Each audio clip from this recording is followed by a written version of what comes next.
Okay, so today I'm going to be presenting a case on an acyanotic congenital heart disease.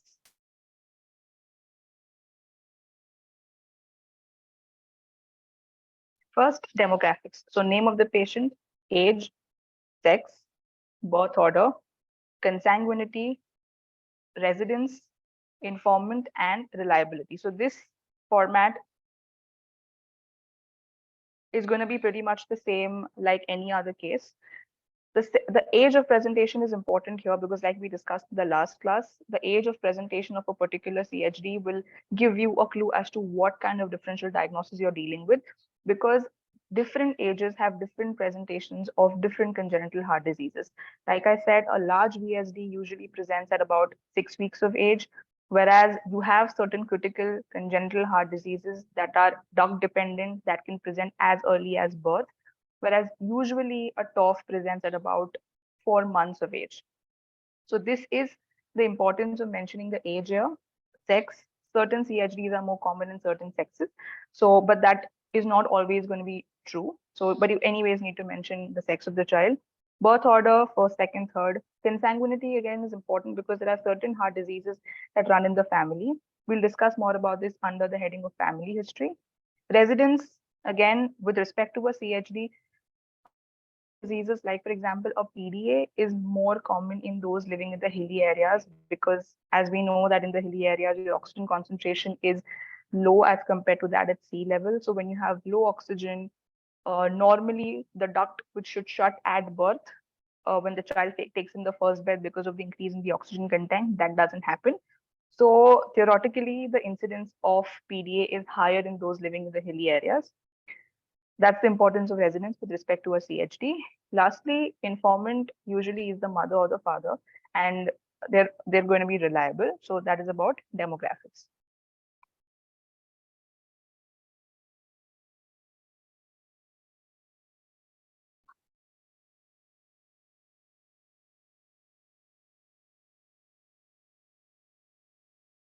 Just give me a second, guys. I'm not able to change my slide. Okay.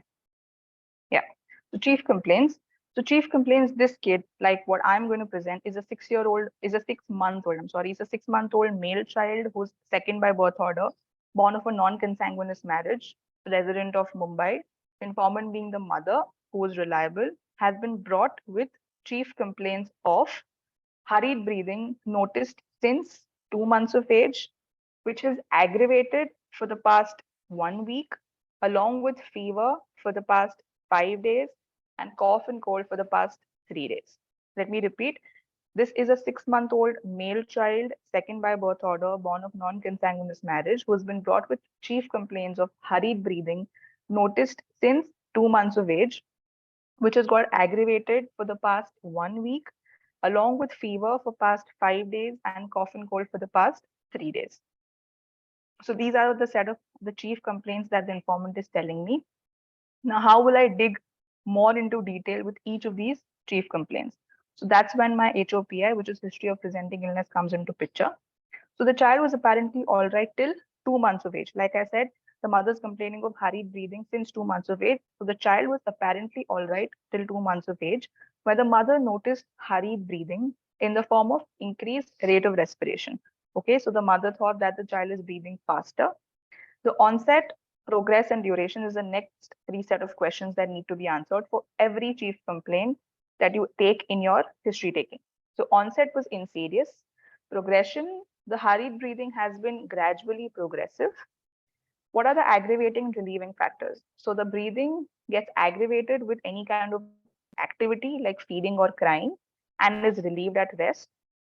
And these symptoms of hurried breathing have worsened for the past 1 week in the form of increased rate of respiration and chest injuring. So this is how I summarize my hurried breathing in terms of when was it first noticed, what was the ODP, aggravating and relieving factors, and currently, as per the history, these symptoms have worsened for the past 1 week in the form of further increase in the rate of respiration and chest retractions or chest injuring. Having said that, the next chief complaint was fever. So fever since past 5 days, again insidious in onset, intermittent in nature, mild, moderate, or severe grade, whatever history you get. So in this case, it was mild to moderate grade. Because this is a 6-month-old child, I will only mention rigors. In an older child, you can also mention chills. So just to quickly talk about what is the difference between chills and rigors.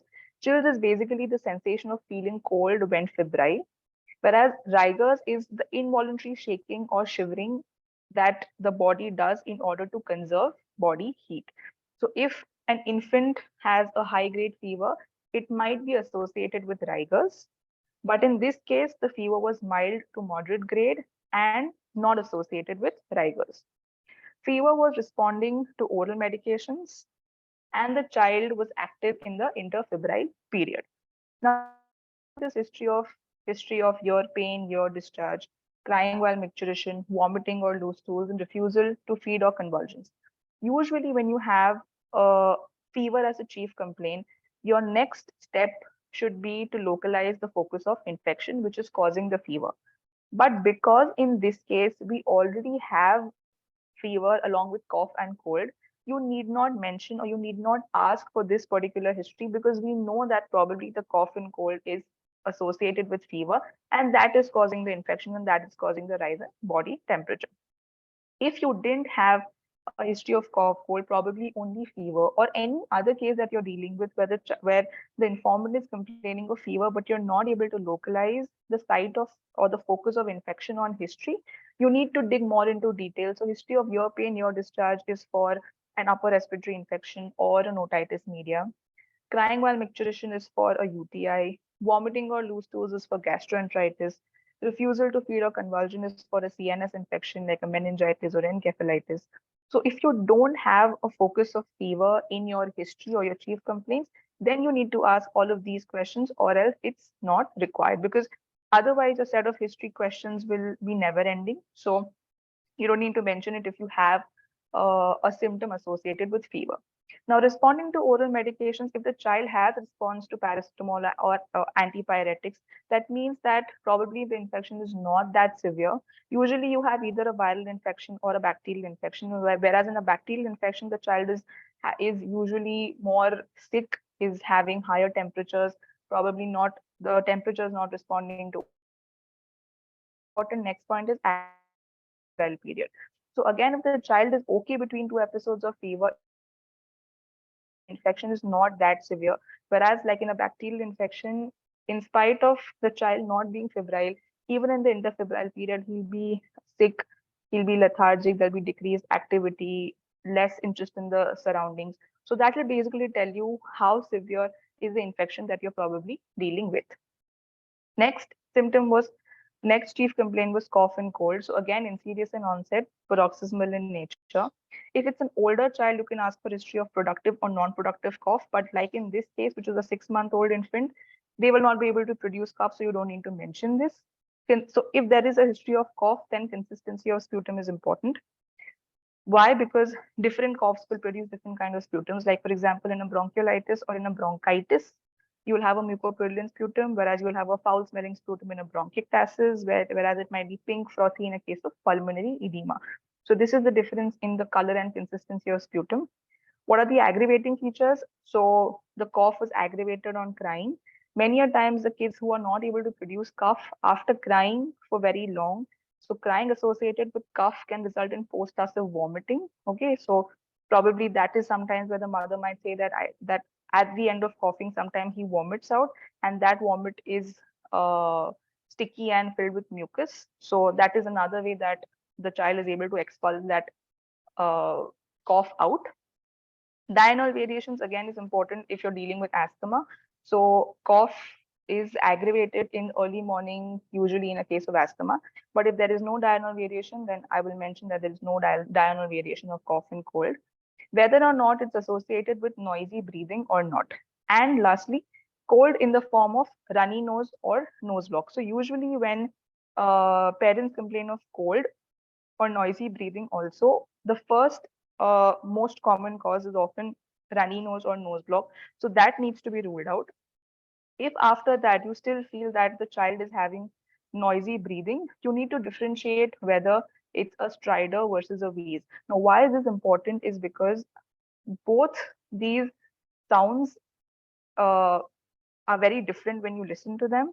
They will be able to tell you what site of obstruction you're dealing with, and lastly, what are the probable causes of the noisy breathing. So let's see, stridor is basically a high-pitched monophonic sound, usually associated with large airway obstruction of the upper tract. Common causes of stridor include croup, epiglottitis, tracheitis, anaphylaxis, or retropharyngeal abscess. So all the pathologies dealing with the upper respiratory tract usually produce stridor.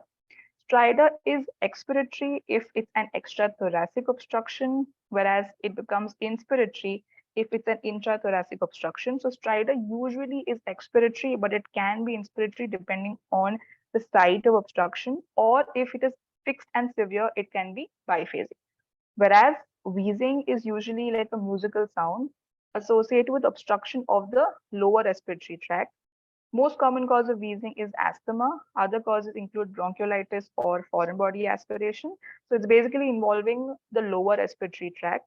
Wheezing is usually expiratory in nature, but once the wheezing becomes so severe that there is no inflow and outflow of air, you can also have wheezing starting with expiratory phase and ending with involving the inspiratory phase as well. So let's compare a stridor versus a wheezing. So if you have a history of noisy breathing, then you have to mention whether you think it's a stridor or a wheezing, because both these pathologies have different sites of obstruction and have different differential diagnosis. So that is very important. But if you don't have noisy breathing, you need not mention this point, because then you don't want to complicate the case. But if you have noisy breathing, then you have to differentiate these two. So now this case, like I said, if I have to summarize, the history is hurried breathing noticed since 2 months of age in a 6-month-old infant, along with fever, cough, cold. That is a new or a recent, you can say recent changes that have happened. So fever, cough, cold is basically present for the past 1 week, but hurried breathing is present since 2 months of age. So the next question that can be asked to you is, what are the causes of respiratory distress in a child? So causes could either be respiratory, cardiac, CNS, metabolic, or GIT. Remember, whenever you're asked for causes of any symptom in any case, whether it is pediatrics or not, always try to answer very systematically. So you can either categorize them as system wise, or you can categorize them as most common to least common. I prefer doing it system wise so that it's easier to remember that way and you don't miss out on any major system while answering. And your answer sounds more systematic. It basically gives a good impression of you as a presenter. So let's categorize. Respiratory causes could be upper or lower. So croup, epiglottitis, or lower respiratory tract like pneumonia, asthma, etc. Cardiac causes, congenital, cyanotic, or acyanotic heart disease, or acquired causes. CNS causes like acute CNS disease. It could be infection like meningitis, encephalitis, seizures, or even head trauma. Hypotonia. So like, for example, if you have a child with spinal muscular atrophy who has hypotonia, those kids are not able to generate as much force of respiration as required. So they will have shallow, but they'll have rapid breathing rate. So hypotonia, and the next thing being in a case of cerebral palsy, where you have loss of protective reflexes, it can result in recurrent pulmonary aspiration, which can also result in long-standing pneumonias and respiratory distress. Other causes metabolic, like metabolic acidosis, lactic acidosis. So all your inborn errors of metabolism that cause acidosis, hyperammonemia also present with respiratory distress. Lastly, GIT, when you have a reflux disease causing recurrent aspirations, or abdominal pain or distension, again, which is causing shallow and rapid breathing, all of these will present with respiratory distress. So if you have a child who's presenting with respiratory distress, these are the set of differential diagnoses, the commoner ones that you need to keep in mind before you ask the next set of questions, to be able to rule out that, okay, this system is definitely not involved. So next, now that we know that the causes of respiratory distress in the child are these, your next set of questions, which is your history of etiology or your negative history, will depend on what differentials you have in mind and how you're going to rule them out. Now, in this case, we know that it's hurried breathing for 4 months with recent onset fever, cough, cold. So most likely the fever cough cold that's happening right now, which is causing the aggravation of the respiratory distress, is a respiratory cause. But we don't know what the underlying cause is that is causing the hurried breathing since 2 months of age. So definitely there's a chronic process that's going on, which is superimposed with a recent onset respiratory infection. So let's look at the questions that you need to ask to look at what is the cause of that chronic respiratory distress. So first, I would like to ask for cardiac causes. So is there history of feeding difficulty with suck cycle and forehead sweating? So in this case, the answer is yes. The mother does give a history of suck cycle, forehead sweating, difficulty feeding, and poor weight gain. All of these point towards the presence of congestive cardiac failure. Okay, we discussed this in great detail last time. The next set of questions is, okay, now that you think you're dealing with a congenital heart disease, is it cyanotic or acyanotic? So whether there's history of bluish discoloration of lips and tongue to rule out a cyanotic CHD. So in this case, there was no history of cyanosis. Other causes. So for CNS causes, whether there's history of decreased activity or delayed milestones. So this is to rule out CNS causes like acute CNS infection, or which is less likely because we're talking about a chronic process that's undergoing. So we'll talk about hypotonia like SMA, or it could be cerebral palsy. So you can have delayed milestones, decreased activity. All of these is to rule out a CNS cause of the distress. For GERD, history of vomiting or regurgitation of fluids. And lastly, whether there's history of any COX or COX contact, because knowing the prevalence of tuberculosis in our country, that is some question that we need to ask in any case that has respiratory distress or has a respiratory tract infection. Okay, so at the end of this history, the positive history that I have received is that there is history of feeding difficulty in the form of suck cycle, forehead sweating, and poor weight gain with no cyanosis. That means I'm dealing with an acyanotic congenital heart disease, probably that's there underlying, which has aggravated with a recent onset respiratory tract infection. So again, what is suck cycle and forehead sweating? I'm not going into these details because we've discussed this last time. But remember, again, you can be asked when you mention there is a history of suck cycle and forehead sweating as to what is the meaning of this SRS cycle. Why do you get suck cycle? Why do you get forehead sweating? So remember, suck cycle and forehead sweating are signs of congestive cardiac failure. So go through this again in detail because these are a set of questions that can be asked. It's high probability if you mention that kind of history. Now, having said that, crudely, how do you differentiate a respiratory from a cardiac cause of distress? So what we've seen is that if the cause of distress is a cardiac cause, like say the child has underlying congenital heart disease, both the cases, whether it's a CVS cause or an RS cause of distress, will both have increased respiratory activity or will both have tachypnea. But usually a CVS case has effortless tachypnea. So the child will be breathing at a very rapid rate, but will be comfortable otherwise. Whereas if it's a respiratory cause of distress, then the child is dyspneic, will be uncomfortable, and you will also have chest retractions along with tachypnea. So this is like a very crude way of differentiating whether you think you're dealing with a CVS or an RS cause. Most of the times what happens in a congenital heart disease is that you have an underlying CVS cause with a super added respiratory tract infection, which is causing or worsening the respiratory distress. So it's not always going to happen that you have only a CVS cause or only an RS cause. You will often have overlap of a CVS with a super added RS cause of respiratory distress. After asking for questions of etiology, next set of questions will be history of complications. So first question with respect to complications that you will ask is for red flag signs. So whether there's history of lethargy, decreased oral intake, decreased feeding. If you have this history, that means the child is really sick and needs immediate attention. So this is for you to assess how severe or how sick or ill the child is. Following question will be history of decreased urine output and abdominal distension. This is to ask a question of decompensated congestive cardiac failure. So what happens is even when you have CCF, it moves from a phase of compensation, and once those compensatory mechanisms are overtaken, then you have a phase wherein they move into decompensated CCF. So your suck cycle, forehead sweating are all signs of CCF. But when the CCF is uncontrolled, long-standing, not treated, you will have decreased urine output because you will have impaired perfusion of your end organs, and you will have formation of edema. Now remember, in infants, because the dependent portion of the body is the abdomen and the sacrum and not the limbs. That's why in infants who are going to be lying down, you will never find pedal edema. When you want to look for dependent edema, you will look for abdominal distension and sacral edema. So remember, questions to be asked to look for complications of decompensated CCF, you will ask for decreased urine output and abdominal distension.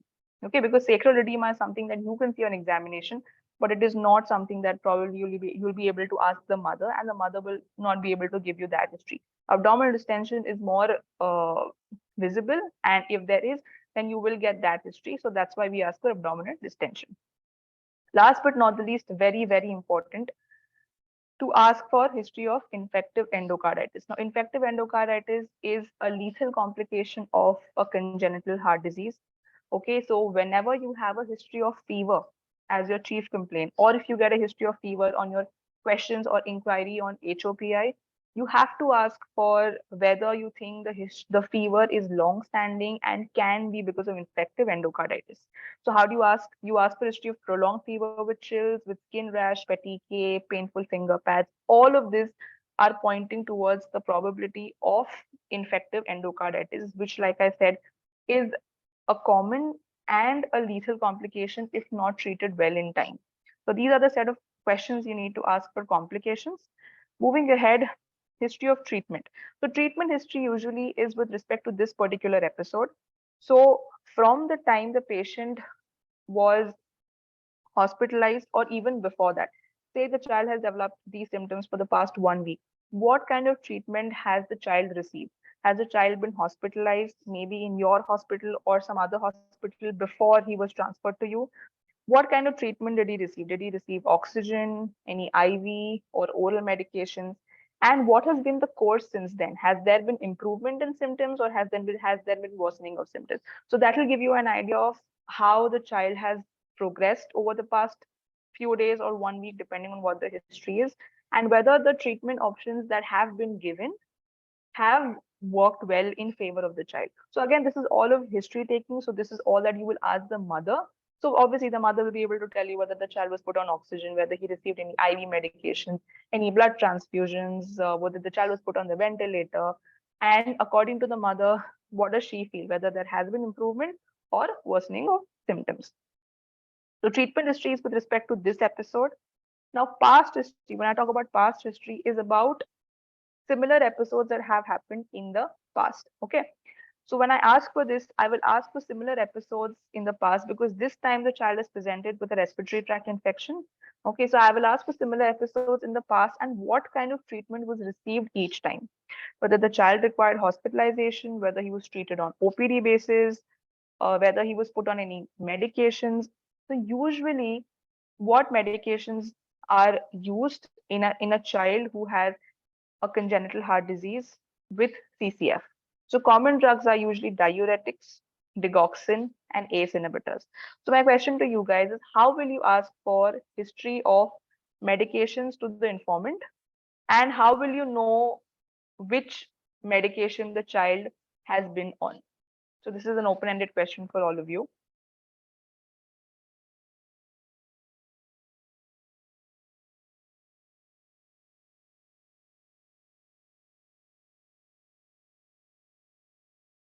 Come on, guys. Do you any idea of how will you ask for history of diuretics? Okay, someone is saying diuretics will show increased urine output. Okay, that's partly correct. Yes. Anything else with digoxin, ACE inhibitors?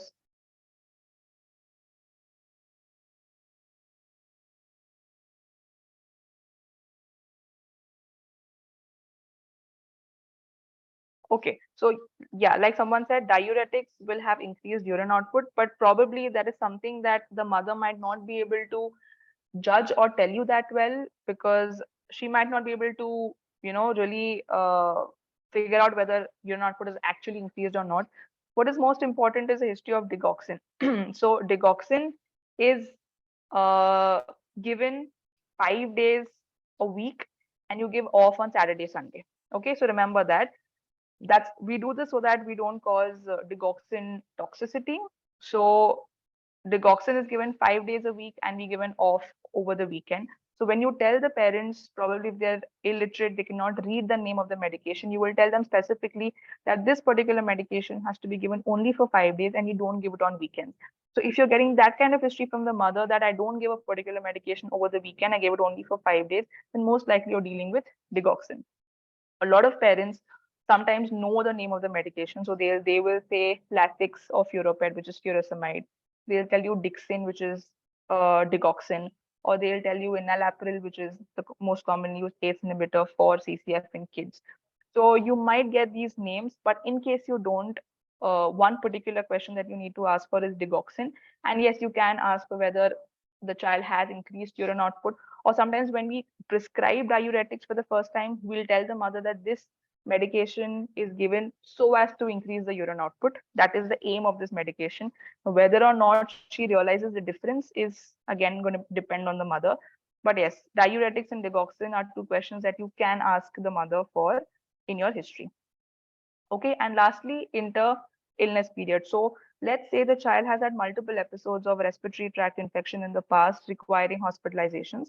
In between the two episodes, how is the kid? So a lot of times these parents will tell you that the child has hurried breathing or rapid respiration even between those two episodes. That is because CHDs with increased pulmonary blood flow, like we discussed last time, can have an indolent rate of a rapid rate of respiration. And so probably the child is just breathing rapidly, but is otherwise doing okay in between the inter illness period. So what is the definition of recurrent respiratory tract infection?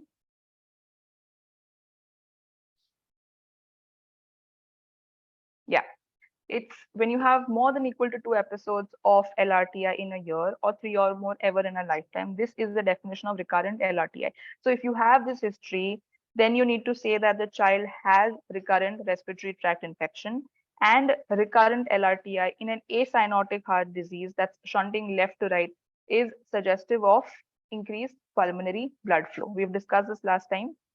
Now, my next question is, name a few acyanotic CHDs that have increased pulmonary blood flow. We saw the classification last time. You can have acyanotic or cyanotic both with increased or reduced or normal pulmonary blood flow. Very good. So someone said yes, the acyanotic CHDs with increased pulmonary blood flow, remember this, are going to be VSD, PDA, and ASD. Whereas acyanotic CHDs with normal pulmonary blood flow are going to be coarctation, cardiomyopathies, valvular stenotic or regurgitant lesions like ASPS or tricuspid regurgitation. So remember this when you're dealing with an acyanotic CHD with symptoms of recurrent LRTI and CCF, all pointing towards the fact that you have increased pulmonary blood flow.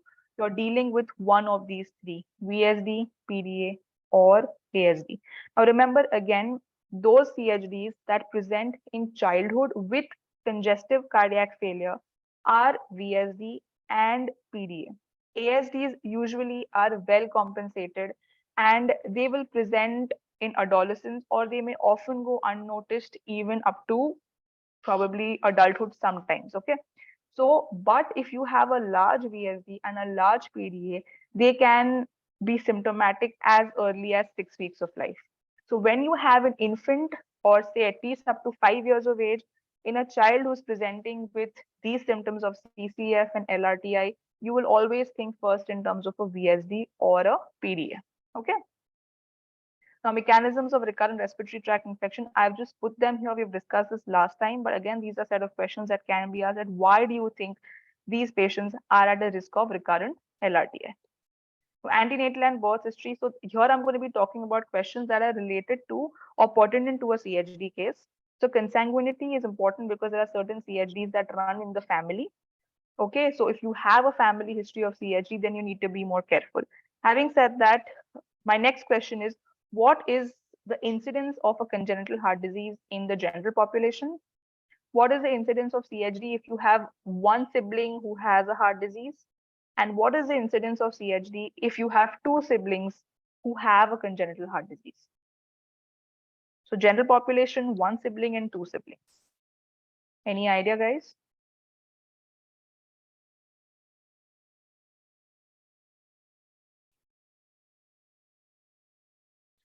Okay, so I'll give the answer.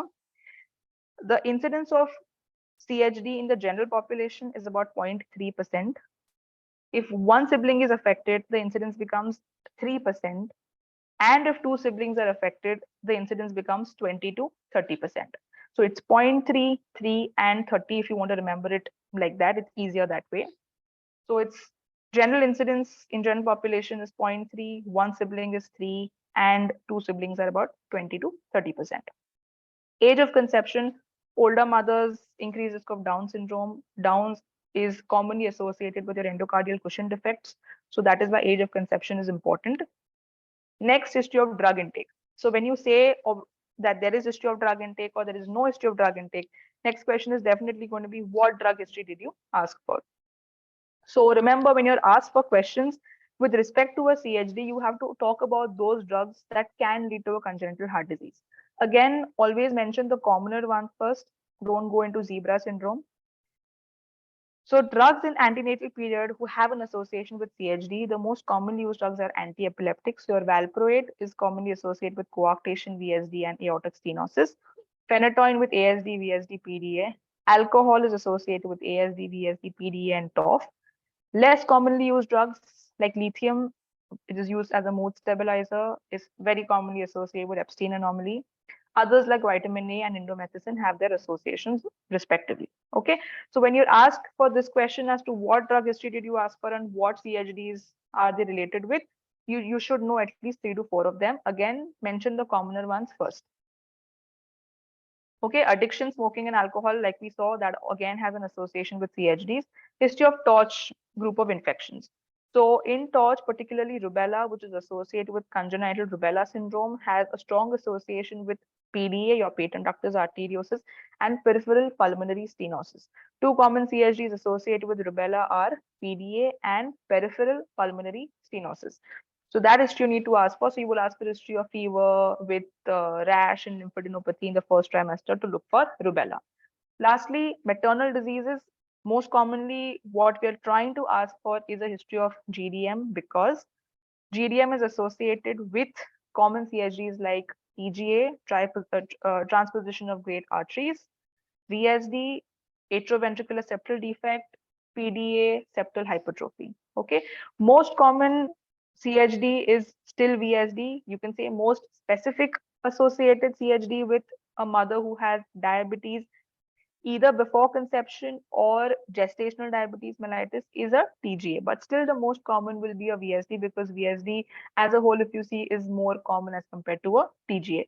So that is one question you will ask for. Other common maternal diseases with CHD include phenylketonuria, and the mother has systemic lupus erythematosus that is associated with congenital heart block. Okay, so if I have to pick up two out of these, diabetes and SLE are two common maternal diseases that are associated with CHDs. Okay, so this is about your antenatal history. Remember, when I just mentioned points that are related to a CHD case, but otherwise, when you mention your antenatal history, you have to go from antenatal, first trimester, second trimester, third trimester in detail. I'm not mentioning that here because it would otherwise just take up too much of time and we'll miss out on the actual discussion with respect to CHD. So this is just to summarize what is important, but you have to take the history in detail. Now, birth history, whether term or preterm. Now, preterm kids have a stronger association with PDA. So you will see that PDA is more common in preterm infants. That's why this history is important. Birth weight, again, studies have shown that if you have a cyanotic CHD, then TGA or transposition of great arteries, these kids are usually bigger. Okay, so you may have a large gestational age baby or a healthier baby in a cyanotic heart disease that could be a TGA. That's the importance of birth weight. whether or not there was cyanosis or symptoms of CCF in the neonatal period. Okay, so we saw this last time, that age of presentation of your cardiac complaints will be able to tell you what set of CHDs you're dealing with.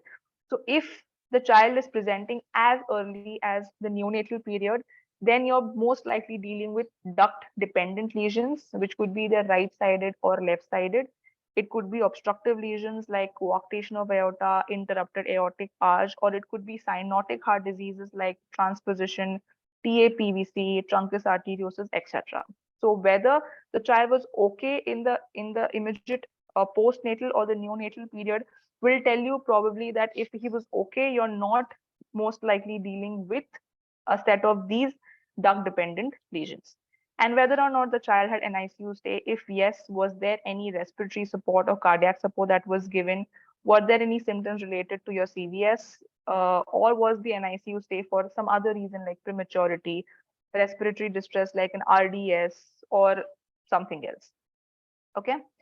Next, development history. Again, you need to take a history in detail with respect to all the four domains. So your gross motor, fine motor, language, and social.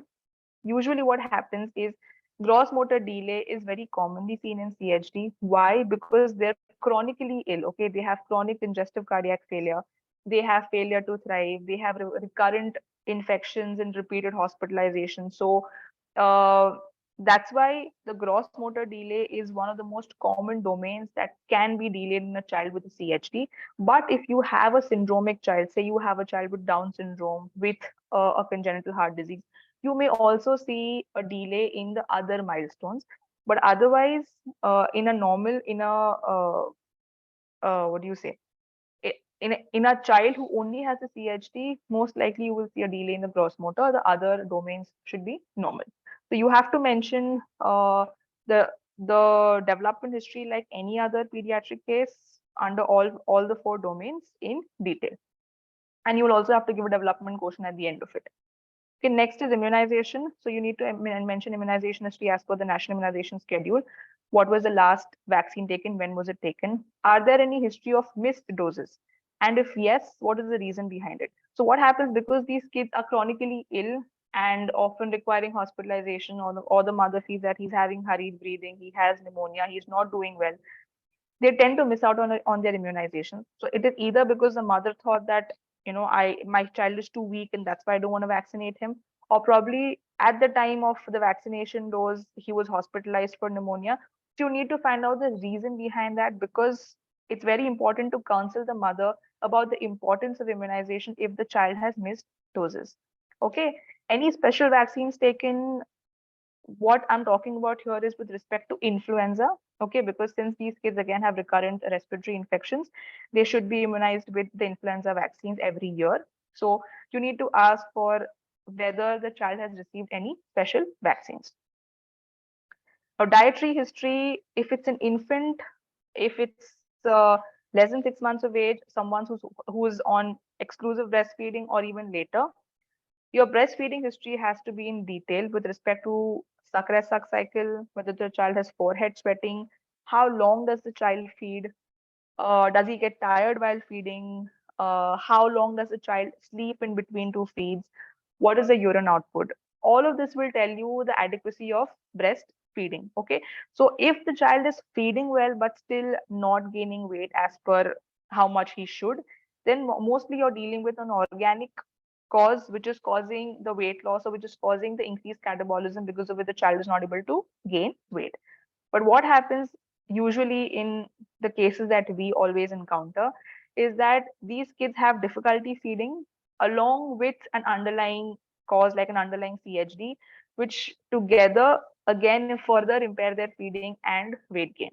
Okay, so this is what information you get from your detailed dietary history. And yes, if it's an older child, you have to calculate the protein and calorie intake and deficit. But if you have suck rest suck cycle and forehead sweating history, then your breastfeeding details become very important. A family history, you draw a 3-generation pedigree chart, you ask for family history of heart disease. Like I said, certain diseases run in the family. History of sudden cardiac death. So common causes of sudden cardiac death in the family could be either your hypertrophic cardiomyopathy or your arrhythmias, your long QT syndrome. So if there is a history of sudden cardiac death in the family, it's important and you should mention it. Lastly, overcrowding. This usually becomes more important if you're dealing with a case of RHD in an older child, because overcrowding tends to again increase the risk of infection, increase the risk of rheumatic fever and rheumatic heart disease. Last but not the least, socioeconomic history. So again, under your heading of modified Kupuswamy scale. And last thing that I would mention in your history taking is KAP. What does it stand for? Knowledge, attitude, and practice. Can somebody tell me what is the significance of this KAP in your history taking?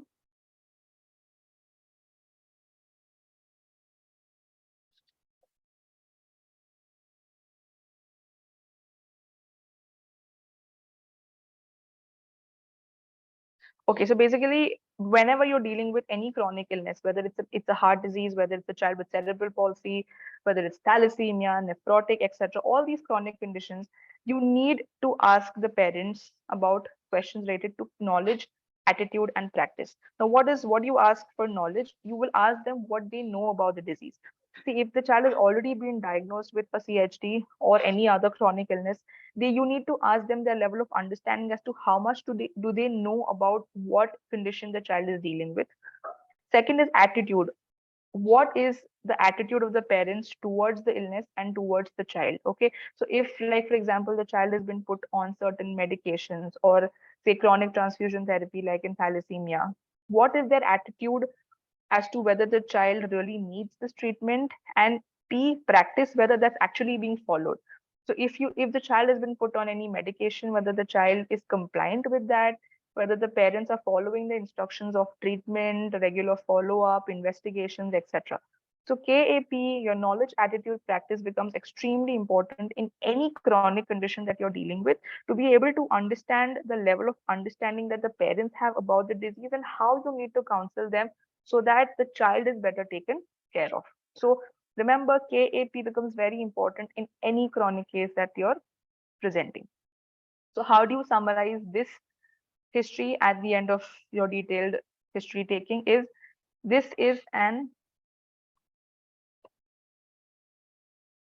okay, so this is an acyanotic congenital heart disease. Congenital because it's presenting so early, acyanotic because we didn't get a history of cyanosis, with increased pulmonary blood flow because the child has recurrent respiratory tract infections, with a concurrent community acquired pneumonia or an LRTI. You can give the classification of your heart failure depending on your modified ROS class. We discussed this last time. So there's class 1, 2, 3, 4, which is very similar to your NYHA class. Okay, depending on how symptomatic the kid is, or you can skip this depending on if you remember it or not. If this is a case of a large left to right shunt, and like I said, because the child is presenting so early, most probable lesion is either a VSD or a PDA. So let me just summarize. This is an acyanotic congenital heart disease with increased pulmonary blood flow with concurrent pneumonia or respiratory tract infection, is a large left to right shunt, most probable lesion being either a VSD or a PDA. Now, why am I saying large left to right shunt? Is because if you have a VSD or a PDA, it could be the small, moderate, or large. But depending on the symptoms, a small lesion will have no symptoms. A moderate lesion will usually present with recurrent LRTIs, whereas a large PDA or a large VSD will present with recurrent LRTI, with CCF, and failure to thrive. So they'll have more symptoms, they'll be more symptomatic, and they'll present at a younger age as early as 6 weeks. Whereas usually your moderate sized lesions present at around 6 months of age. A small lesion may often go unnoticed and they might just be asymptomatic, and probably they are found out on some routine immunization or routine evaluation. So looking at our history where the child is presenting with recurrent LRTI, failure to thrive, and CCF as early as 2 months of life, this is definitely a large lesion. And because it's a CCF, an acyanotic CHD presenting with increased pulmonary blood flow, and a CCF is a VSD or a PDA, not an ASD in a 6-month-old, That is why my probable lesion is a large left to right shunt, most likely a VSD or a PDA. I hope this summary is clear. Now, yeah, let's take questions on the history taking. So if you have any questions till now on history, we can take it now before we move ahead with the examination. Okay, someone asked what did P from KAP stands for? So it's knowledge, attitude, and practice. That's KAP. So quickly ask me any other questions that you have on history taking, or we can move with the examination. How will you differentiate between wheezing and stridor on history? Okay, so we'll ask for what kind of sound, whether it's a harsh sound, or whether it's more of a musical noise that you get on, uh, you ask the mother whether she's able to hear more of that. And also, when you see the child, when you're taking the history and the child is by the bedside, it's something that will be more easy for you to differentiate whether it's a stridor or a wheeze. But from history, what you can ask for is whether it's more harsh, loud, and or is it more like a like a soft musical sound. That's basically how you differentiate stridor and wheezing on history. It might be difficult for the mother to tell you, but if you have a history, then it's obviously you will have to take and see whether the mother is being able to tell you whether it's this or that. Okay. Why did we classify as large VSD when the patient is about 6 months of age instead of moderate? Yes, so if you have a large sized VSD, okay, and you have a moderate sized VSD, like we just discussed, in this case, we have the history of recurrent LRTI with CCF and failure to thrive. Our kid has all the three of these and presenting as early as 6 weeks. Now, if you go back to our history, I said the child is presenting with hurried breathing from 2 months of age, right? And usually, if you have a moderate size VSD, they will have recurrent LRTI, but less likely they'll be failure to thrive and CCF. And they start presenting at 6 months of age. Whereas in this case, the child has started presenting at 2 months of age and has had recurrent LRTIs, has CCF, has failure to gain weight. And now he's 6 months old, but he's already had this history in the past. That's why it's a large size VSD. Okay, got it. Okay, any other questions? 10 more seconds, or then we move to examination. Why we don't give diuretics on weekends? Why only 5 days? We don't, diuretics are given for all 7 days. ACE inhibitors are given for all 7 days. I said digoxin is given for 5 days and you given off on the weekend because you don't want to cause digoxin toxicity. Okay, digoxin is a drug, if not eliminated or if not metabolized, can lead to toxicity. And it can lead to toxicity in terms of symptoms, like you can have GI symptoms, GI upset, or it can lead to certain rhythm issues. But that's why you don't want to overburden the child with digoxin toxicity, and that's why you don't give it over the weekend. So it's for digoxin, not diuretics. Diuretics and ACE inhibitors are all 7 days a week.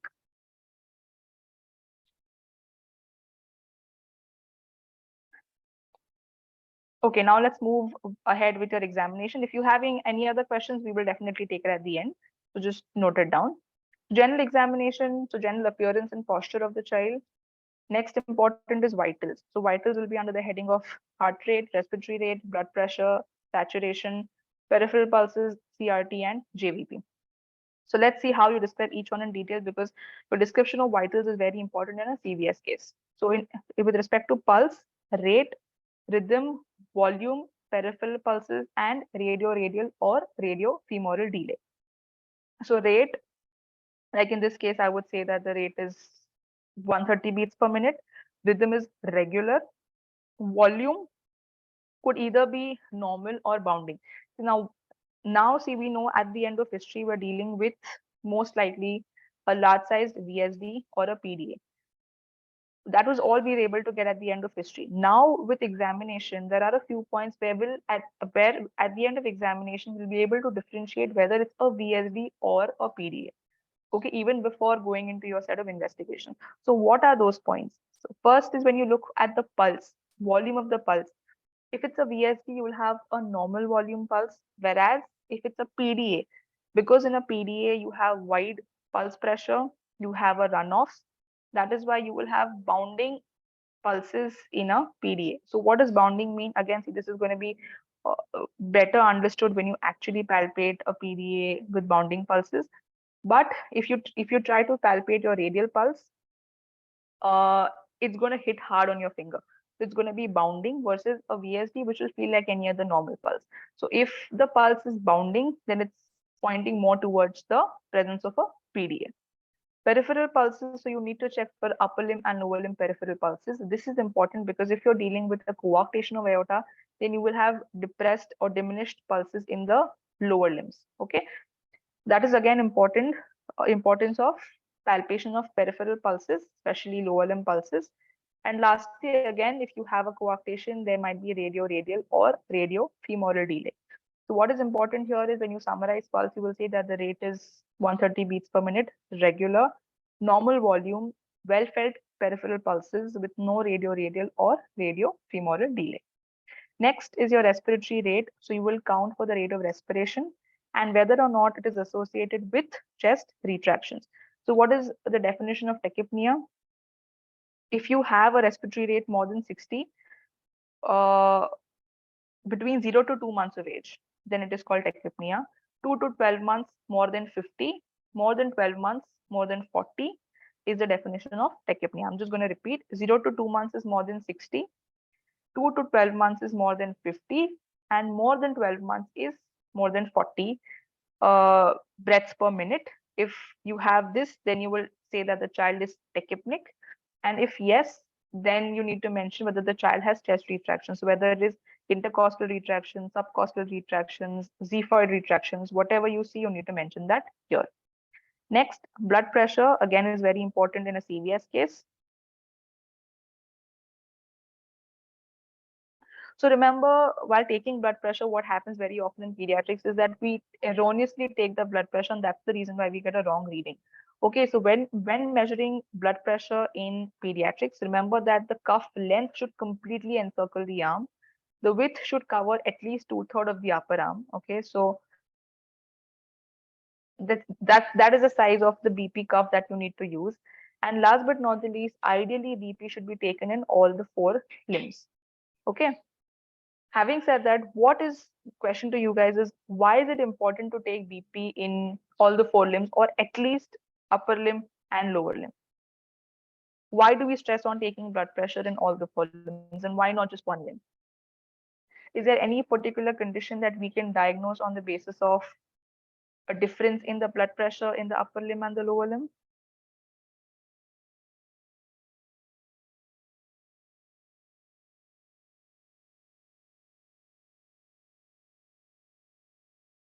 Coarctation, very good. So can you tell me what will you find in blood pressure examination in a coarctation?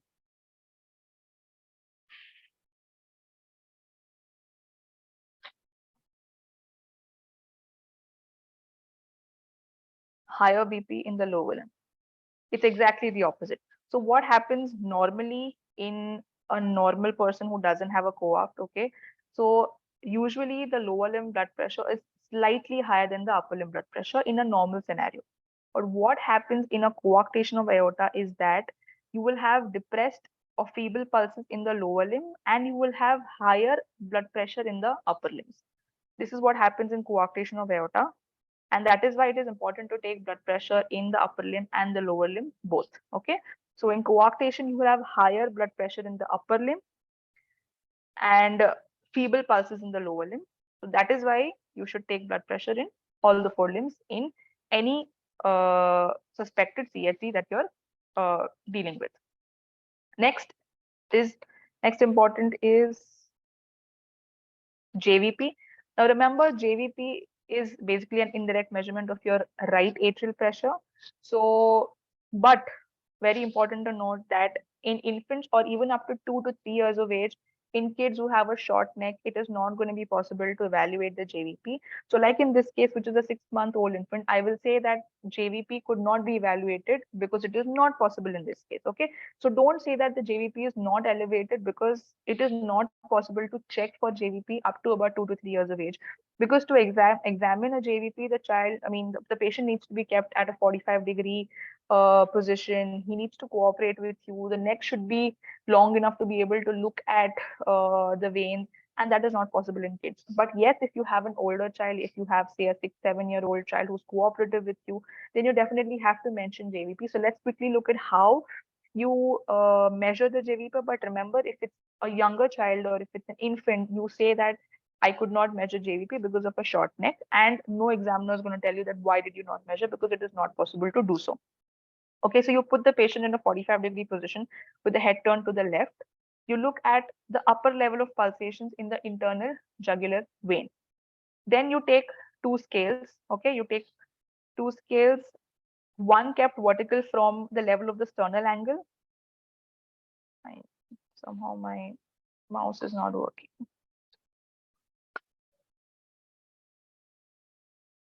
Oh God. Okay, so you can see here there are two lines. One scale is kept vertical from the level of the sternal angle, and the other one is kept horizontal from the level of pulsations, or the maximum upper level of pulsations that you can see in the jugular vein. So you take two scales, one kept vertical and another kept horizontal. So the point of intersection that these two scales meet, you measure the distance from the sternal angle. Okay, so you measure that vertical distance. So that is your JVP. Okay, so that distance or what you measure vertically should be less than 4 centimeters, then it's called normal JVP. If it's more than 4, then it's called raised JVP. About 3 to 5 centimeters is considered normal. So if you have to mention a range of JVP, then probably 3 to 4 centimeters.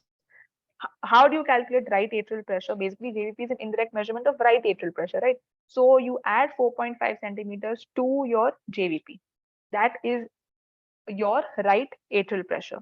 So when you have raised JVP, what does it indicate? It is a sign of right-sided heart failure. Remember, when you say heart failure, left and right present differently. So left-sided heart failure usually presents with dyspnea, dyspnea, and dyspnea.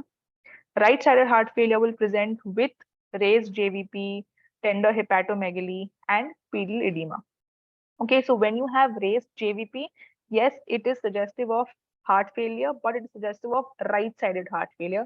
Whereas when you have dyspnea, orthopnea, PND, all of these are suggestive of left-sided heart failure. Okay, so this is how you measure JVP. So remember, if you have an older child, you will have to measure that. And lastly, what we talked about was CRT, your capillary refill time to check for peripheral perfusion. Usually it should be normal, less than 3 seconds. So that is how we talk about vitals. Next is anthropometry. This is like any other case, your height or length in this case, weight, head circumference, and weight for height. Always remember that you mention this as a table. You mention your observed value, your expected value, and your interpretation at the end of it. So at the end of interpretation, your examiner will ask you that what is the anthropometry interpretation? I mean, is a child having malnutrition? Is it acute? Is it chronic? Is it acute on chronic?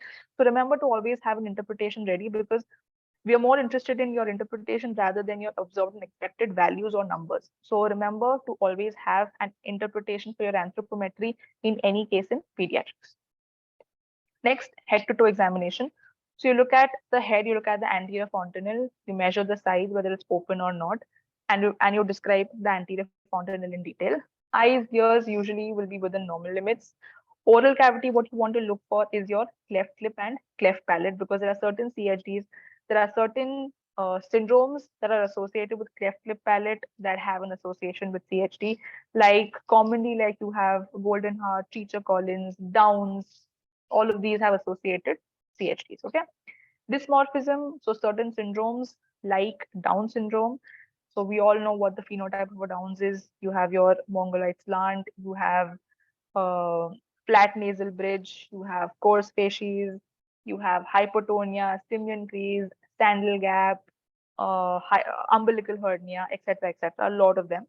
So whether the child looks dysmorphic in terms of any particular dysmorphism that he's fitting into, or if he just has low set ears, flat nasal bridge. So you need to mention, because like I said, there are certain syndromes that have a strong association with the CHD. So dysmorphism is important. Harrison sulcus. Harrison sulcus becomes important, especially when you're saying that your child has recurrent respiratory tract infection, has chronic hurried breathing. All of this will predispose to the presence of a Harrison sulcus, which will tell you that this is a chronic, long-standing, ongoing process.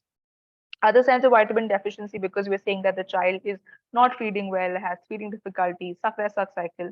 So in other vitamin deficiencies in the form of frontal bossing, wide open anterior fontanel, wrist widening for your vitamin D deficiency, you need to check for that.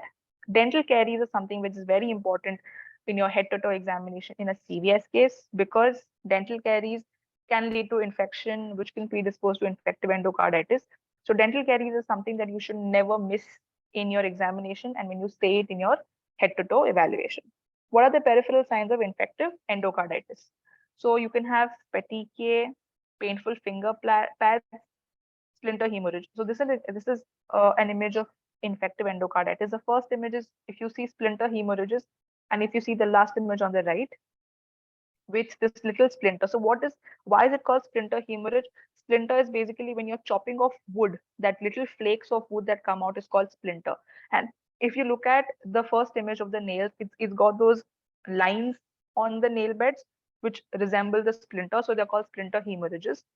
Others could be conjunctival hemorrhage, Janeway lesions, and Osler's knots. So what are Janeway lesions? These are painless spots on the palms and soles of the feet. Osler's are painful finger pads on the pulp of fingers. So this is what peripheral signs of infective endocarditis that you will or you can see when you do a examination yourself. BCG scar, again important because you're dealing with a chronic illness and you don't want a superimposed tuberculosis infection. So BCG scar is important. Last but not the least, whether you have pallor, cyanosis, clubbing, edema, and lymphadenopathy. Like I said, edema in infants and young kids, you need to look for abdominal and sacral edema and not pedal edema because you will not get it. Pallor, cyanosis clubbing, we'll look at this more in detail when we look at a cyanotic CHD, but you might have pallor because of chronic malnutrition. So you look for conjunctival pallor. You can look at the oral mucosa if there is pallor, and if there is, then you need to mention that. So this is what you need to mention in your head to toe examination with respect to a CVS case. Now let's quickly go into CVS examination. So again, we'll divide this into inspection, palpation, percussion, and auscultation. So I want you guys to carefully pay attention to this examination and what does each examination then signify.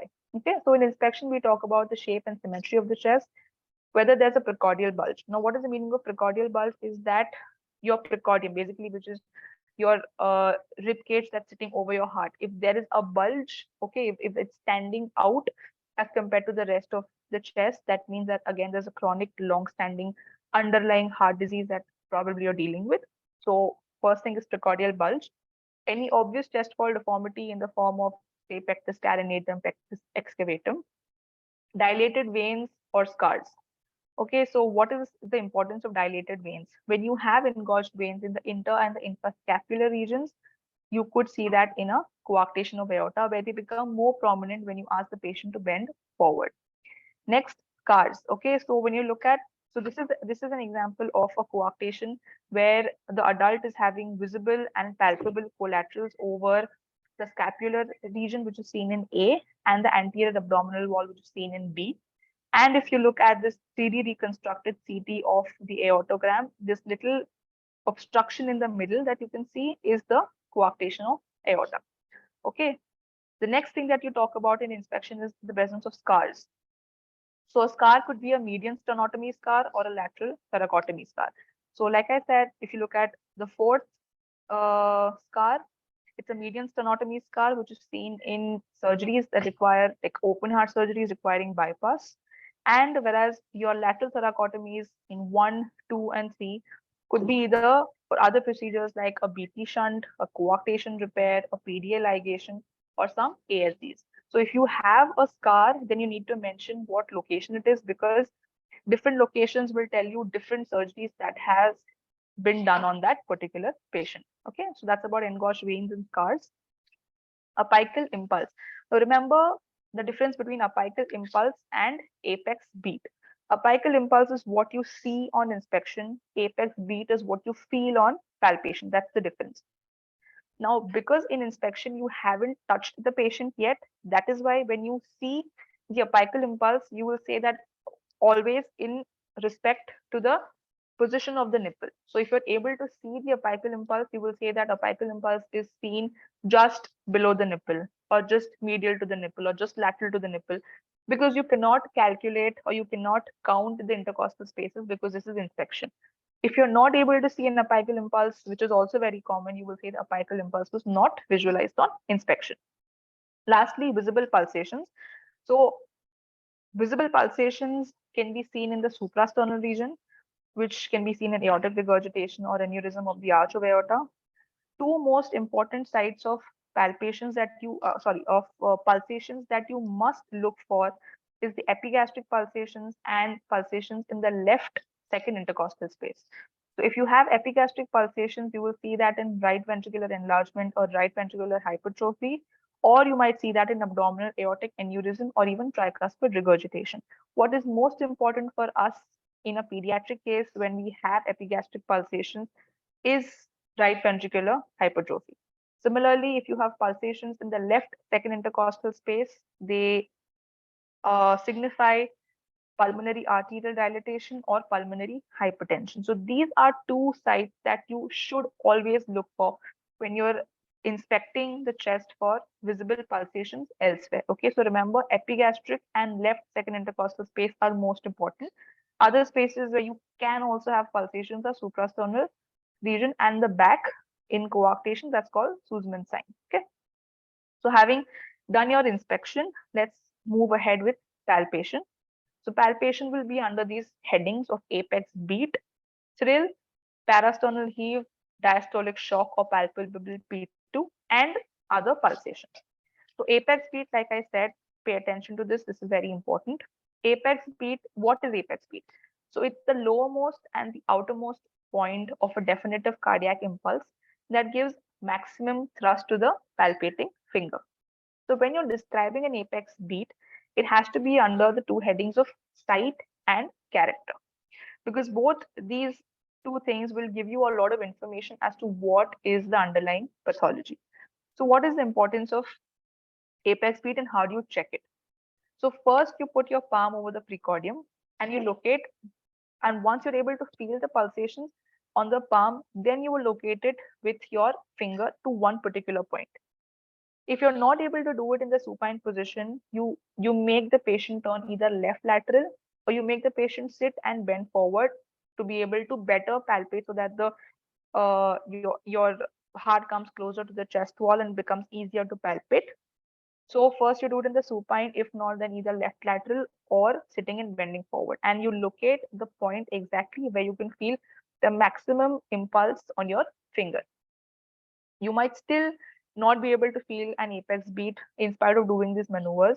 In that case, it could be either because the apex is located behind the rib in case of obesity, pericardial effusion, or sometimes in dextrocardia. So what is dextrocardia? Your heart is on the right. So in that case, if you're trying to palpate on the left for an apex beat, you might not get it. Okay, so this is how you check for an apex beat. Now let's look at the site.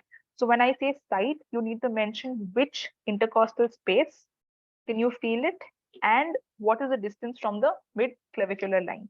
So why is this important is because the apex beat, the normal location of an apex beat changes with age. So in infants, the apex beat is in the left fourth intercostal space lateral to the mid-clavicular line, which shifts to fifth intercostal space in the mid-clavicular line between 1 to 5 years of age. And after that, it shifts more medially in the left fifth intercostal space.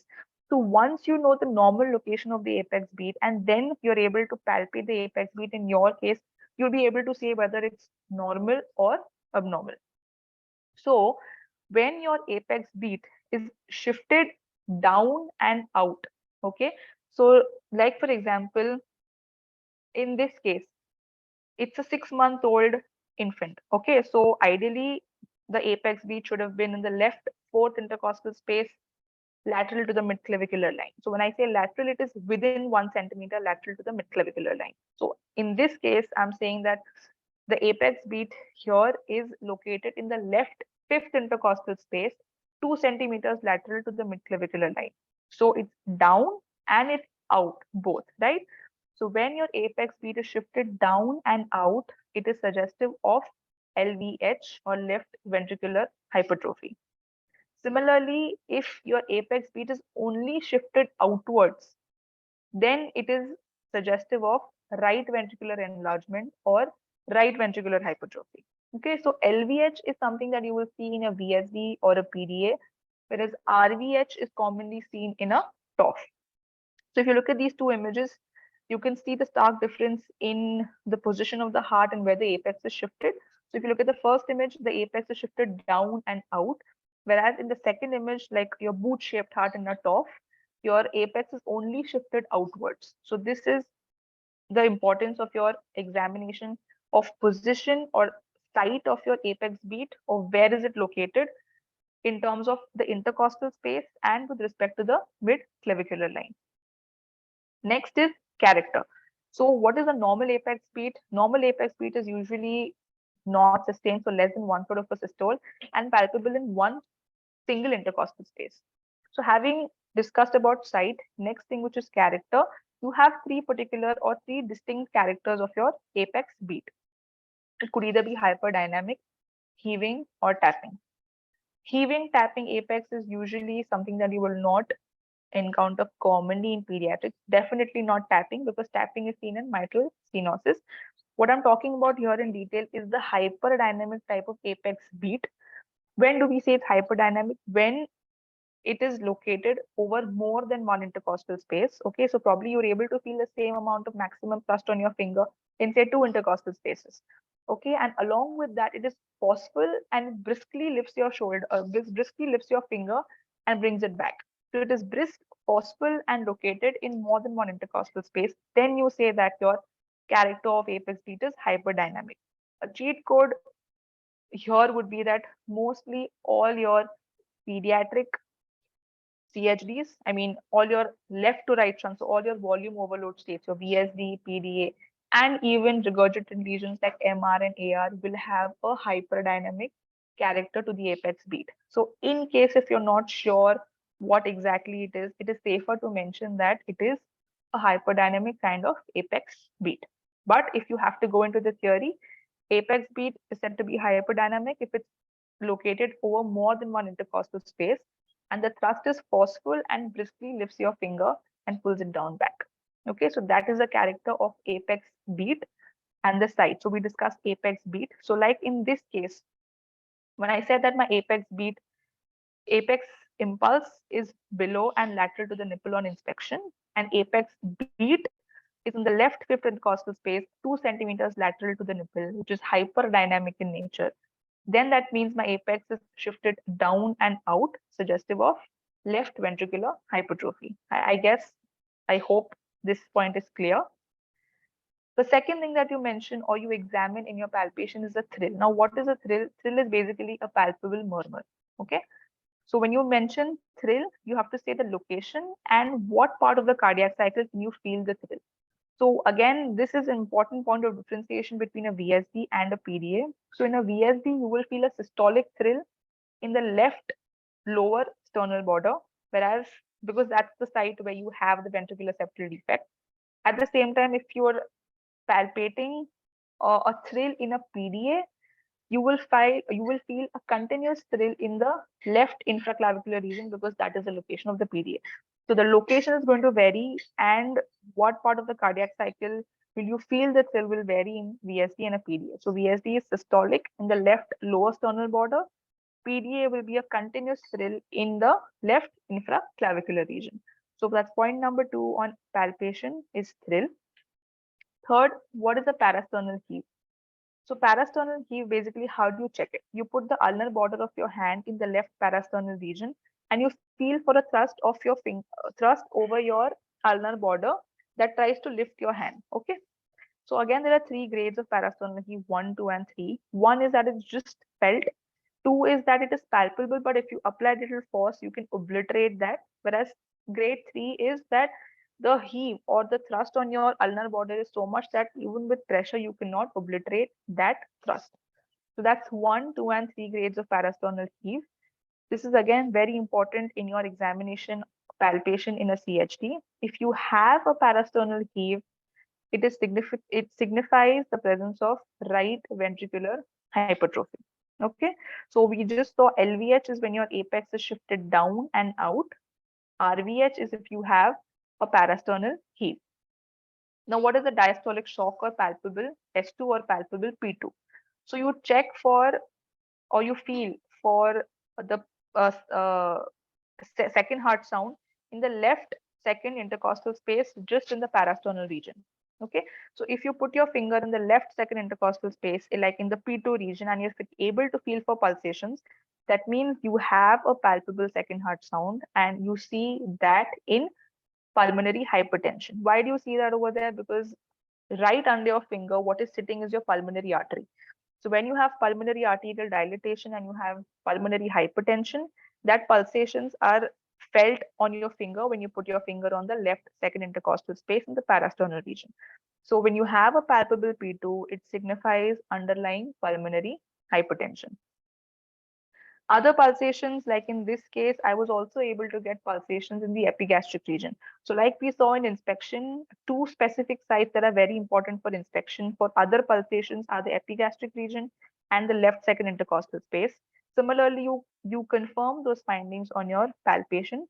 So this is your left second intercostal space where you get palpable P2, which signifies pulmonary hypertension. And if you get epigastric pulsations, then it points towards right ventricular hypertrophy. So this is how you summarize your palpation findings. Remember, percussion is usually not done in pediatrics now. It's an obsolete method. And obviously, when you have a younger kid, he is not going to be cooperative when you percuss over the chest. So this is something that we don't rely on now in terms of examination. Definitely, yes, in adults and in older kids, especially if you think that this pericardial effusion, then you will have significant findings on percussion. But in an infant and younger kid, it's okay if you don't percuss over the chest. Auscultation will be S1, S2, and murmur. So you have a lot of areas of over the chest that you auscultate. So you have the mitral, tricuspid, aortic, pulmonary, and other areas like your Erb's area, Gibson area, and other regions like your carotids, infraaxillary, axillary, and back. Okay, so these are the different areas of auscultation that you need to. Okay.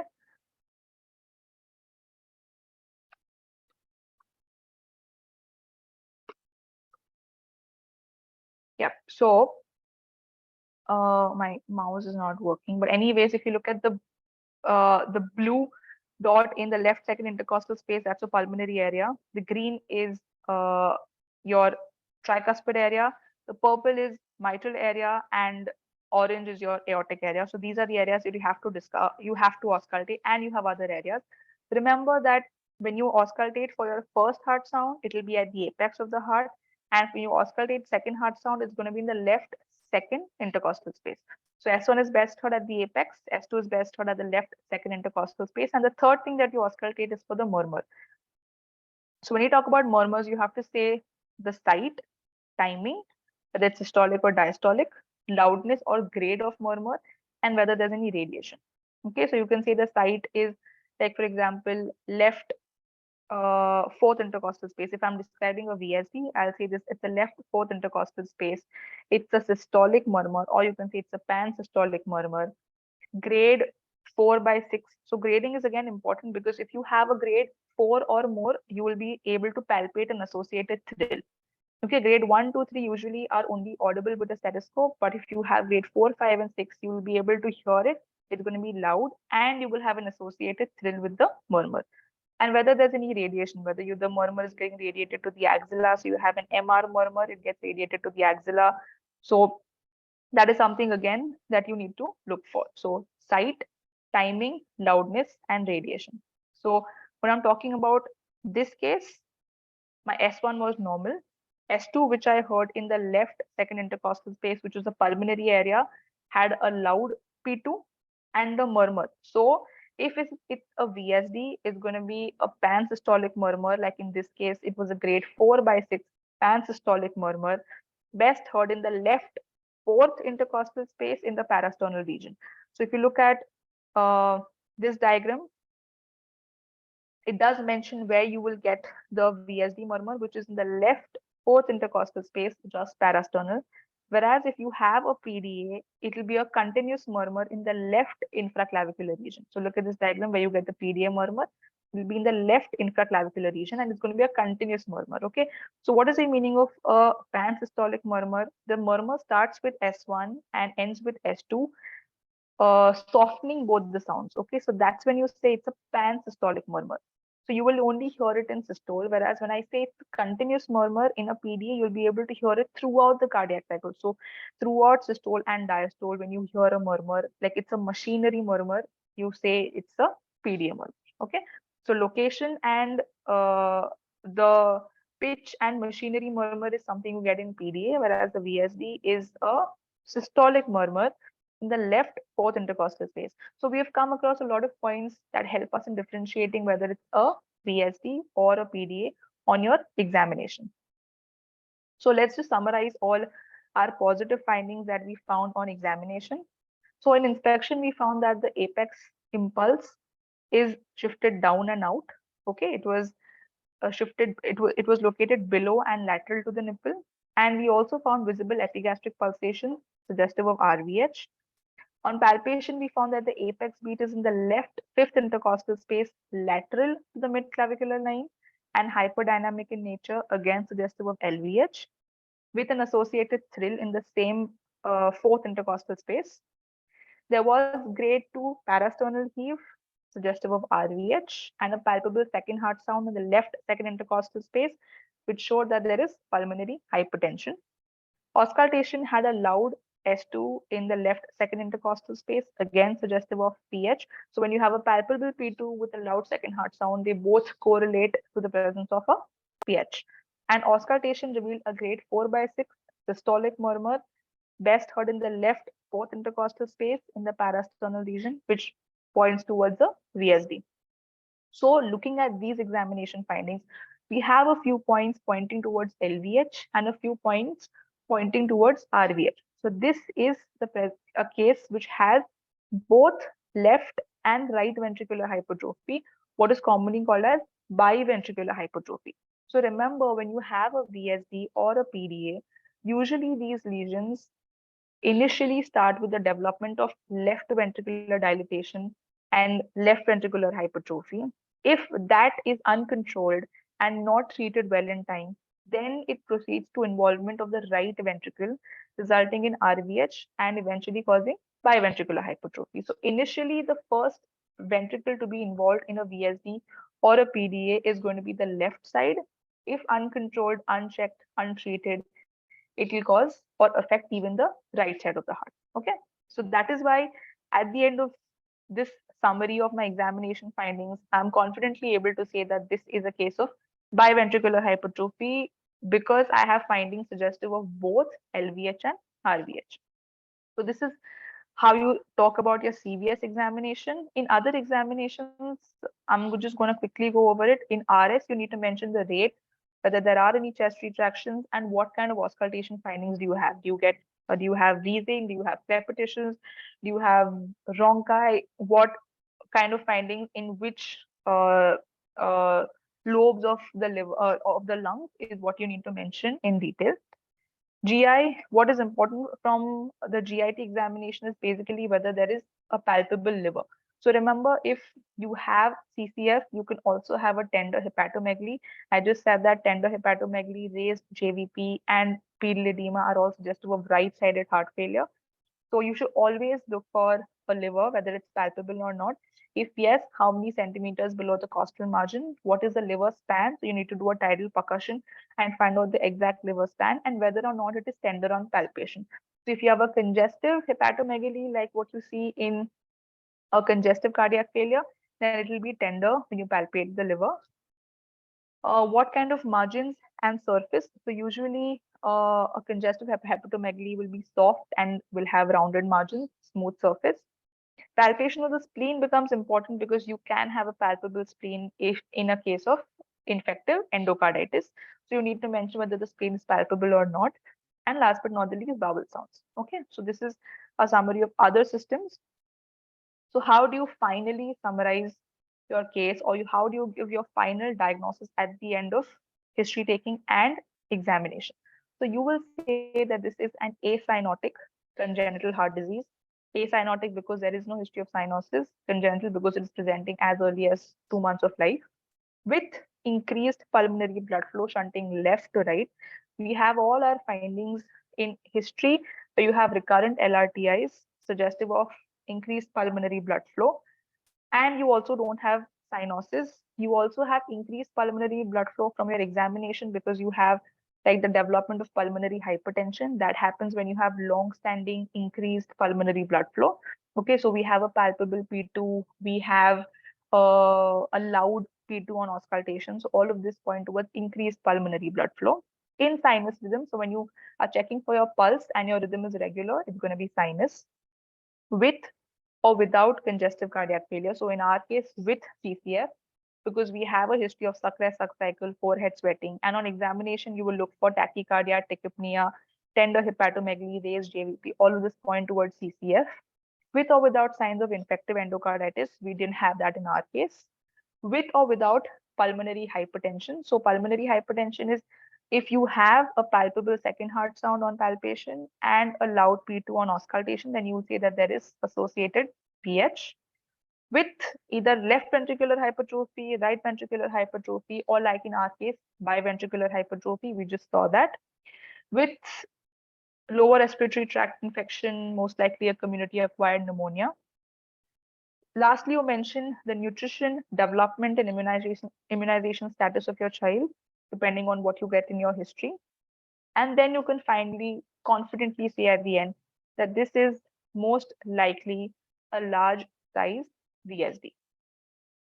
Okay, I hope this summary is clear. I have described why I said each point in detail, and we discussed all of this in the history taking and examination. So this is a comprehensive final diagnosis where you mention everything that you have found in your history examination so that your diagnosis is complete. You mention all associated findings like CCF, IE, ventricular hypertrophy, pulmonary hypertension, and at the end, you're able to confidently say that this is a large size VSD.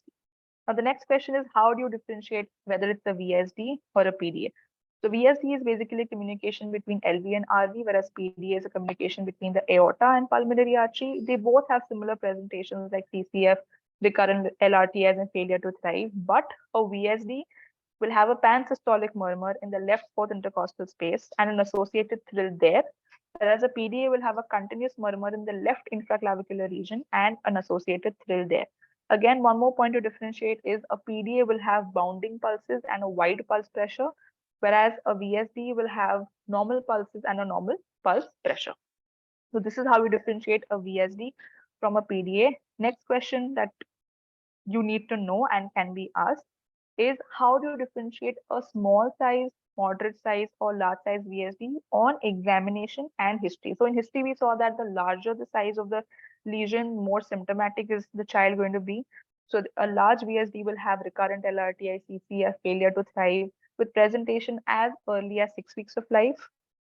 Now, interestingly, this is something that might sound weird, but that's how it is. The smaller the VSD, the louder will be the murmur. Can somebody tell me why this happens? So if you look at this table, I've said PSM, which is a pansystolic murmur, is loud if it's a small VSD, whereas it's going to be a short murmur if it's a large VSD. Can anybody tell me why is this so? Why is this? Ideally, we might say that a large VSD should have a loud murmur or should have a loud pansystolic murmur. But what I've mentioned here is just the opposite. I've said a small VSD has a loud pansystolic murmur. Very good. Someone says because the blood will pass through at higher speeds. Yes. So when you have a small sized VSD, there is going to be more turbulence to the flow when that blood tries to pass from your left ventricle to the right ventricle to that small hole. So that more jet or more turbulence to flow will cause a louder murmur. Whereas if you're saying you have a large VSD, that means there's a larger communication between your LV and your RV. So the larger the communication, lesser is the turbulence. it's going to be easier for the blood to pass from one ventricle to the other. And that is why your murmur becomes softer and shorter when you have a large VSD compared to a small VSD where the murmur is going to be really loud. Okay. Next, apical impulse, your apex beat. A large VSD and a moderate VSD both will begin initially with a left ventricular hypertrophy. So your apex will initially be shifted down and out. And like I said, if this remains uncontrolled, the LVH will then progress to associated RVH and you will have biventricular hypertrophy. So your pulmonary hypertension and your right ventricular hypertrophy is something that you will see in a large size VSD. So common complication of a large size VSD, if not corrected well in time, is the development of pulmonary hypertension. So pulmonary hypertension will have a palpable second heart sound and a loud P2 on auscultation. So these are complications that you will see developing faster in a large size VSD. So if we go back to our case, all the history examination findings that we have here all fit into the category of it being a large VSD. So I hope now you guys are even more sure and clear as to why I kept saying that this is a large size lesion or a large size VSD. Okay. So my next question is that we discussed last time that certain lesions present at certain age of life. So like I'm saying, a large VSD presents at about 6 weeks of life. So any reason as to why if it's a large VSD, it should present at birth, right? But why does a large VSD present at 4 to 6 weeks of life is the question that I'm asking.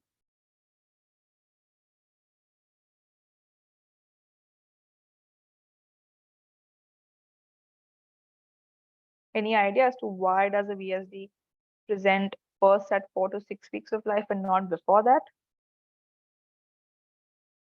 Very good. Someone's saying because pulmonary artery pressure is high at birth. Okay, can you describe this or explain this a little more in detail? You're on the right track, but a little more elaboration over this.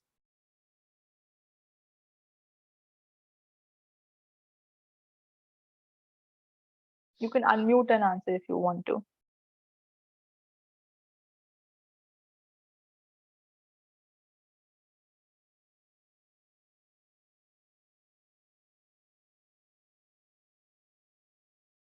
Okay, so you're saying that the pulmonary artery pressure is high at birth, which reduces as the baby breathes, and hence more difference between the LV and the RV pressure. Okay, you're right.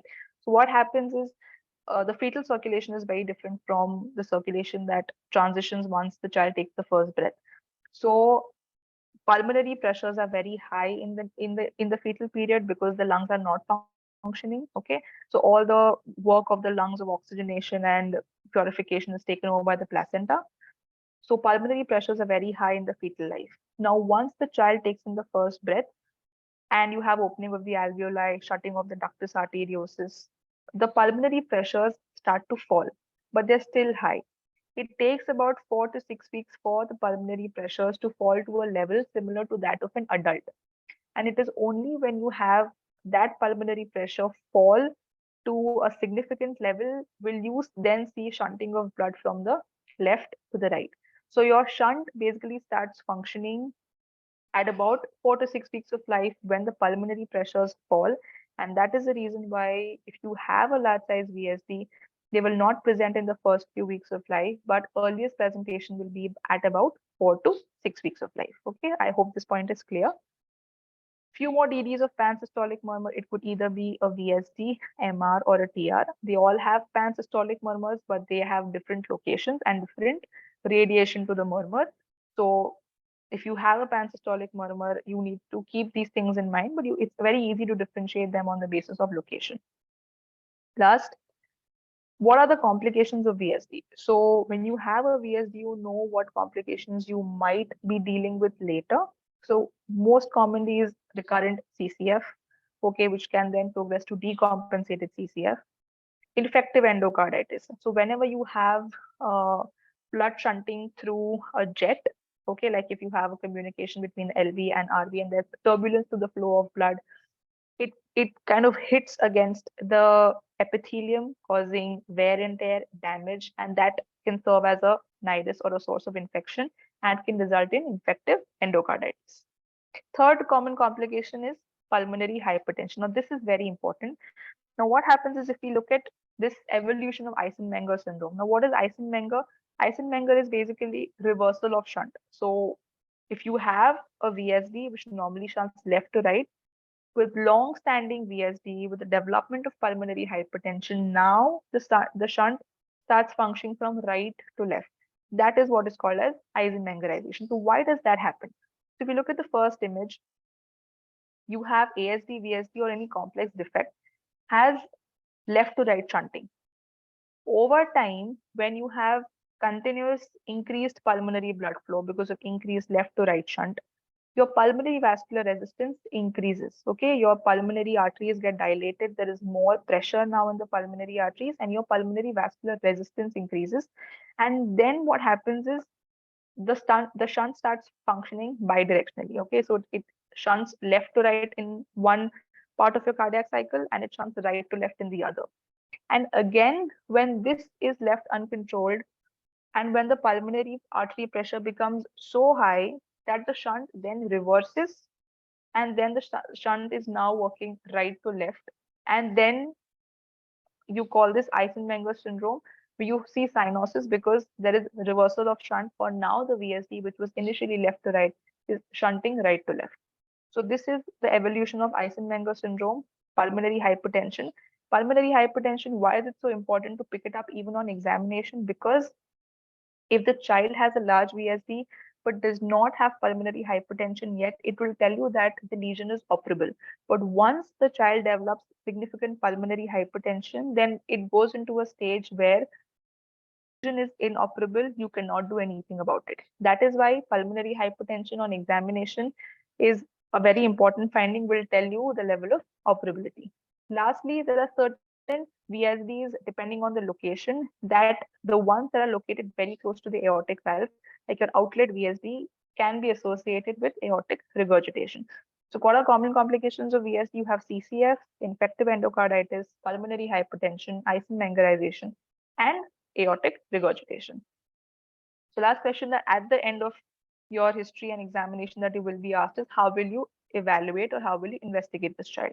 So set of investigations with respect to CVS will be an X-ray, ECG, and an echo. And blood investigations, like you'll do a complete hemogram to look for the level of anemia or infection. And depending on whether or not there's associated infection, you will also send inflammatory markers like ESR, CRP, and blood cultures if there's history of fever or you're suspecting infective endocarditis. So what will you see in X-ray? So X-ray will show cardiomegaly and increased pulmonary vascular markings like we can see in this X-ray. When do you say there's cardiomegaly? So you look at the CT ratio or the cardio-thoracic ratio. If the CT ratio is more than 0.5, it indicates cardiomegaly. So how do you calculate the C ratio? C is when maximum width of the heart, and you look at the maximum thoracic width at the level of the diaphragm. If this cardiothoracic ratio is more than 0.5, it indicates cardiomegaly. ECG will show you left ventricular hypertrophy, so you will have tall Q waves, tall QRS complexes in the left-sided leads, that's V4 to V6. And why do you see LVH first in a VSD? Because all the blood that goes to the pulmonary artery eventually comes back into the LA and the LV. So there's increased LV workload because of the excess blood returning to the left side of the heart from the pulmonaries. And that's the reason why you have left ventricular hypertrophy developing first in a VSD or a PDA.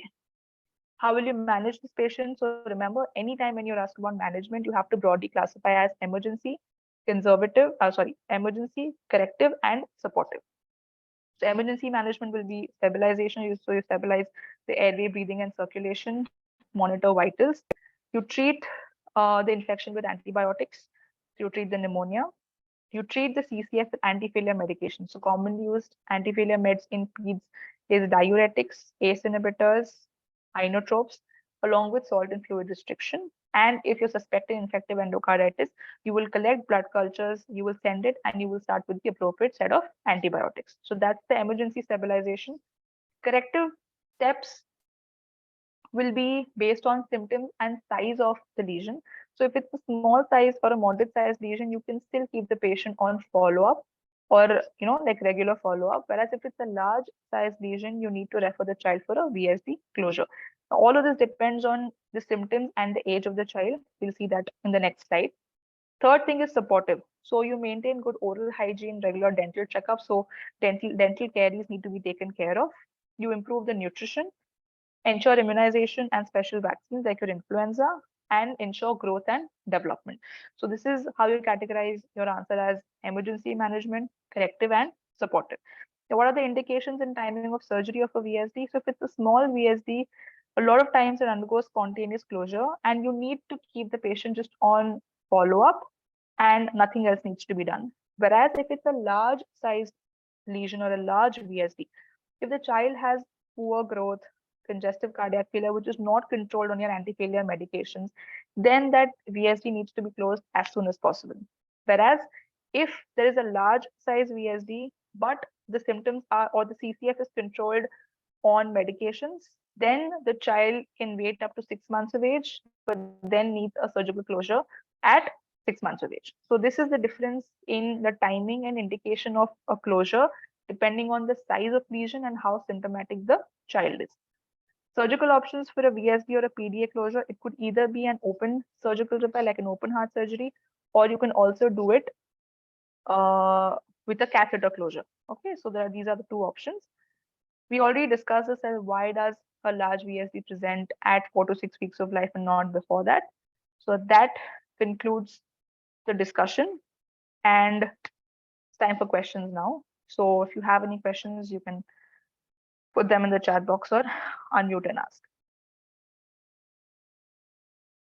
So someone's asking, is the 0.5 times rule for cardiomegaly limited to children, or can it be used in adult X-rays also?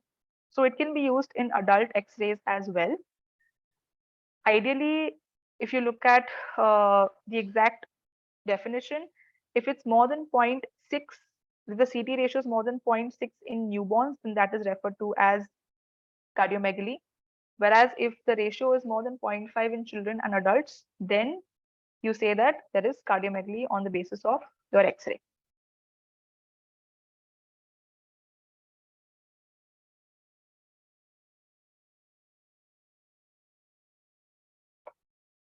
So this was basically a discussion where we covered history taking, examination, viva questions, and all other possible questions that can be asked to you when you're presenting an acyanotic CHD case. Other than this, concepts that we discussed in the last class, like suck cycle, forehead sweating, mechanisms of recurrent respiratory tract infection, why do these kids have a baseline hurried breathing? All of these questions are potential viva questions that can be asked in your exam. I try to cover as much as I could when it comes to a CHD case. Does anybody have any other questions?